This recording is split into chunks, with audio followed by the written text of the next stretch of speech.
That's better. Okay. Did y'all just watch part one? Come on, get it together. I can't get it into my brain, y'all. Okay. So I wanted to tell the story, and I think I've told the story before, but I have to tell it again. So, gather around. If y'all watch part one of Janet Jackson's documentary that just started tonight. So, the Rhythm Nation tour. I have to just tell the story. So, first of all, it was really cool. Part one was really cool. Even seeing like all the behind the scenes or old videos of her brothers and the family. And I mean, I think I was crying within the first like 3 minutes when she saw the mural. So, I'm here for this. I'm all about it. And I stayed away for the whole thing. So I'm like really impressed with myself. But I feel like I've told this Janet Jackson story before, but I'm going to tell it again because we talking about Janet Jackson and I feel really, okay, Bella, you got to stop ringing that bell while mommy's talking. Okay. So I feel really excited to tell y'all a story. So if you haven't heard the story, it's a really cool story. If you have heard the story, then just hear it again. But everybody don't have a Janet Jackson story. Here we go. So my mom has 4 children, and we were all, the whole family were huge Janet Jackson fans. So watching this, I remember being a Janet Jackson fan. I remember the first album. I remember the second album, but you know, when she went from Control, you know, that's when music videos were huge. And anyway, my whole family were like, it wasn't just like the girls in the family. It wasn't just like me. It was like the whole family, mom included, were huge Janet Jackson fans. And so when Janet Jackson put together this Rhythm Nation tour, which is what they were talking about at the end of part one of the documentary, my single mother, my mom, bought tickets to take her 4 children to the Janet Jackson concert. Now, y'all, looking back now, like, y'all know, I mean, I like my mom. She cool. I wrote a book about her. You can read it. But my mom actually bought tickets for us all to go to the Janet Jackson concert. We ain't had no money. Okay, so even thinking back, okay, so my mom buys, and it was her friend Neva too. So my mom buys the 4 tickets for the kids and 2 more tickets, her and her friend. And so all of us go to in Birmingham. But first, the show got rescheduled. So we had tickets, but then they changed the date, but we had to keep our tickets or something. But anyway, so the night of the concert, we get to the BJCC, which is the Birmingham Jefferson Civic Center, right, in Alabama. And we got there really, really early, okay, because it's my mama and her 4 kids. So we got there super duper early. And our seats, we would say, were like in ghetto heaven. Like way, way, way up the top. So yeah, she bought 6 tickets, but they was way, way up at the top. But since we were in the arena like 2 hours before the show started, me, my sister, and my 2 brothers, we said, Mama, we gonna go walk around before the concert. Okay, simple enough. So the 4 of us go and we're just walking around, you know, the corridors or, you know, whatever. What do you call it? You know, where you walk around at a concert. In an arena. So we're walking around and we see this guy that looks like Renee Elizondo. Now at this point, we did not know that was her husband, but remember he was in the Let's Wait a While video. And that was when you first saw like, wait, is this guy an actor or is this Janet's real boyfriend? Because it was real hush hush, but he was in the Let's Wait a While video. And he was like just walking around, you know? And so we see him and we're like, we know we're at the Janet Jackson concert, but why would Janet Jackson's boyfriend just be walking around like we're walking around? And the other part of him walking around was he had all these like backstage passes around his neck, right? And so we're kind of just walking around looking at who we think is Janet Jackson's boyfriend walking around, but we're also thinking this probably ain't Janet Jackson's boyfriend walking around in Birmingham. So my older brother said, I'll buy you some cotton candy if you go ask him, is he Janet Jackson's boyfriend? Say less. Okay. So I might have been about maybe, I feel like, I can't remember the year, but I feel like I might have been 14, 15-ish, 13, 14-ish. I can't remember. Okay. So my brother said, I'll buy you some cotton candy if you go ask that dude, is he Janet Jackson's boyfriend? So I go up to the dude. My 3 siblings stay over to the side. I walk up to him and I said, "Excuse me, are you Janet Jackson's boyfriend?" And he said, "Yes."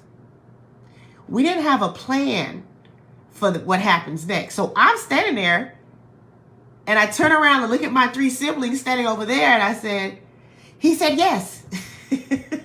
So then the 3 of them come over, and so now we're standing talking to Janet Jackson's boyfriend. And so my sister had on like these ripped up jeans and like these black comeback boots, and he told her he liked her look, and oh my God, we just thought we were gonna die.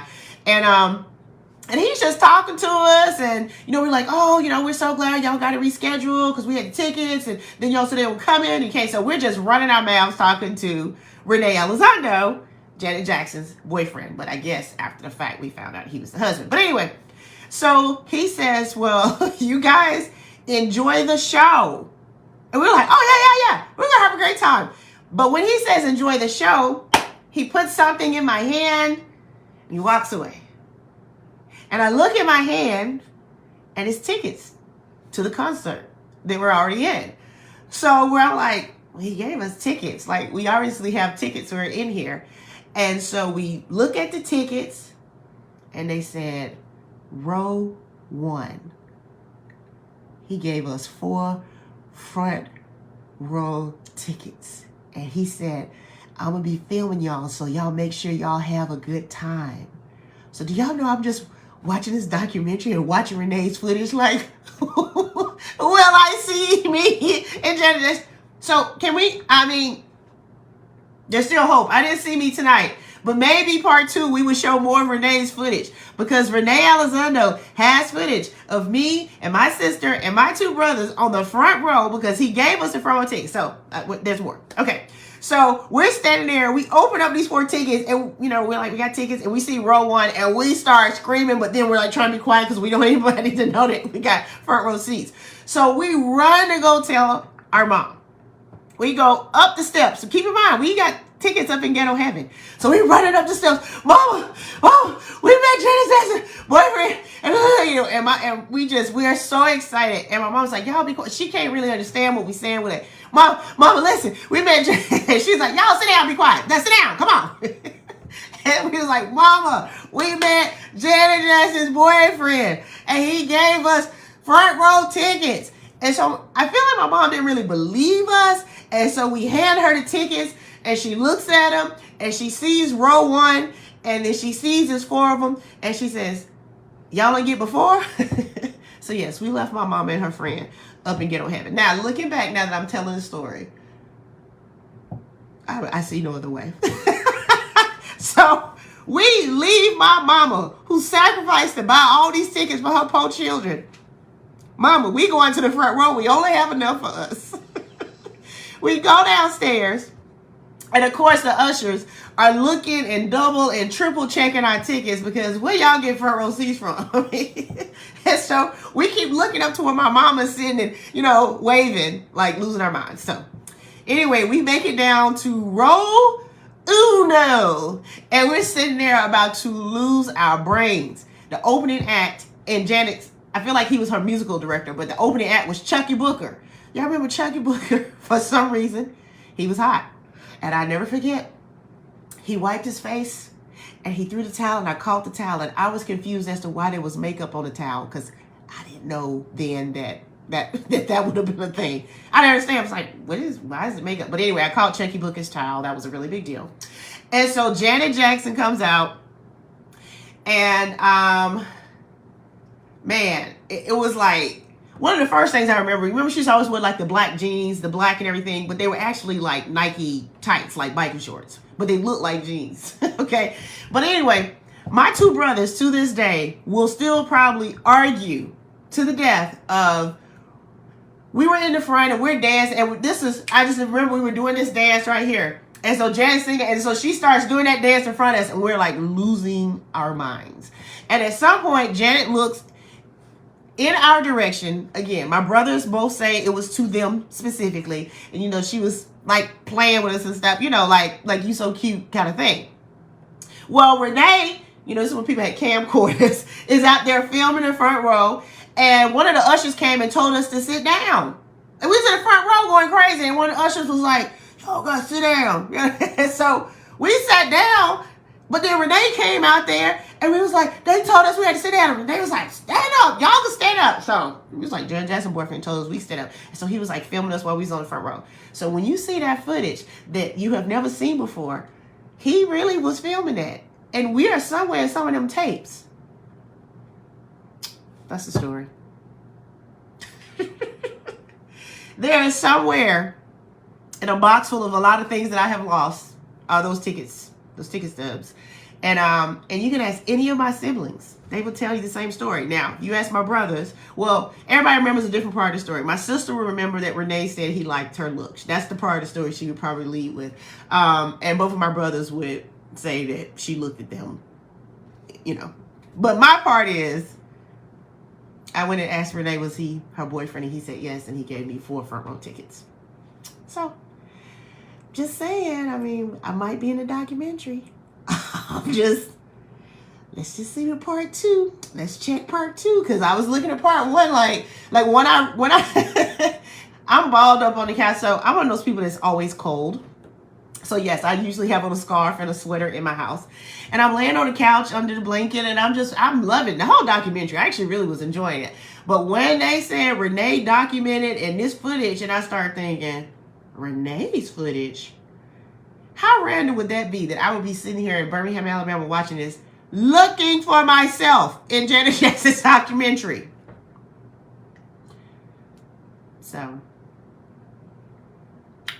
I might rewind episode 1 to see, double check. But that might have just been like the first. It seemed like that was just Miami. Maybe that's just the first. I don't know. We're going to see part 2. Okay. Oh, yeah. I think I remember. I feel like I told the story before, and a lot of people were at that show. Yes, Carmelita. Nope, you weren't on the front row, Carmelita. You wasn't. We was. And so the fact that I'm looking for myself and my siblings. Now, I even thought about it while I was looking. Am I going to be mad if I see one of my siblings and not me? I was working it out, like, would I even tell them? Because that's how, you know, how petty siblings are. I'd be like, I ain't even going to tell my brother I saw him in this. Nah, but I decided if I see any of us, it's all of us, right? And there's still a chance. So y'all can watch part 2 for Janet and her story and blah, blah, blah. But I know at least the beginning, while Renee's still in the picture and we still using his footage and we still talking about the Rhythm Nation tour, I'm looking for me. So that's how that goes. Let me say, I'm in somebody else's documentary as well. I'm in LeBron James's documentary, Shut Up and Dribble. That came on Showtime a couple years ago. I'm also in that as well. Who else documentary am I in? I'm in Maurice Claret's 30 for 30. I'm in that with LeBron James. And who else stuff do I be not paying no attention looking for myself for? I don't know. But anyway, I posted last night. That's what Mama called me Forrest Gump, because I tend to somehow be, ooh, I got a story, I got a picture. So that's my Forrest Gump moment. This is also pre-camera phones. So there's no documentation of any of this. You just have to believe me. But it happened. So, all right. I guess we'll talk about part 2 if we see me. If we don't see me, are we watching? Are we still watching? Are we watching for Janet? Or, I mean, we'll watch. We'll watch for Janet. Also, of all the transparency and as good as it was tonight, I feel like she didn't say she didn't have a baby. But she said she would never keep a baby away from James. And they just said, yeah, I heard that story about me. Man, that was crazy. That was crazy. And I'm like, but did we say we didn't? And everybody said, where was the baby? We were working with her. Where was the baby? Oh, yeah, I was gaining weight. And I'm still like, but did she say she did not have a baby? But we're supposed to, there's no baby. Oh, and then the nieces look like her. So that's why they... And I'm still sitting there thinking, but did she say she did not have no baby? But I felt like they didn't say she didn't have a baby, right, Michelle? I felt like she was like, I would never keep a baby from James. I'm like, well, maybe James has the baby. I don't know. And I needed to know more about how tragic James was. I know it's not about James, but now I got to Google James DeBarge and see how tragic he was. I thought they were going to talk about how tragic he was in her story. But anyway, all right. We'll meet back. I think the last time all of us were watching something together was probably like the New Edition story. That was fun. That was an amazing night. Because my mom bought us tickets for New Edition, Fat Boys Houdini. We didn't have a story about it other than we went to the concert and we were excited. But so I like when all of us are watching something because we all are like the same age and we remember like when that was the coolest thing in the world. So that's cool. Anyway, hope y'all are well. What's tonight? Friday night. Y'all all in? Y'all ain't got no hot dates Friday night? I'm about to go to bed. No, Carmelita, she did not say the words. I did not sleep with that woman. I did not have sexual relations with that woman. She did not say that. Now, I'm sure Beyonce's internet is probably a fire, ablaze. I'm sure Black Twitter is ablaze right now. I haven't even looked. I just wanted to come and check in and tell y'all the story. And I probably need to tell this Janet Jackson story like on TikTok or something so it's recorded and then I can share it to a lot of different places because everybody's talking about Janet. And I need everybody to know me and Janet Jackson's story. Or actually it would be me and Renee more than me and Janet. But you know what I'm saying? But you know what I'm saying. I put it on TikTok. You know, on TikTok, you be like part 1, part 2, okay, y'all follow me and I'll do part 2. I'm about to get me some followers off of Janet right fast. All right, see y'all later. Oh, I got some stuff to tell y'all, but I'll tell you later. I hate me, don't you? Okay, night. Bye.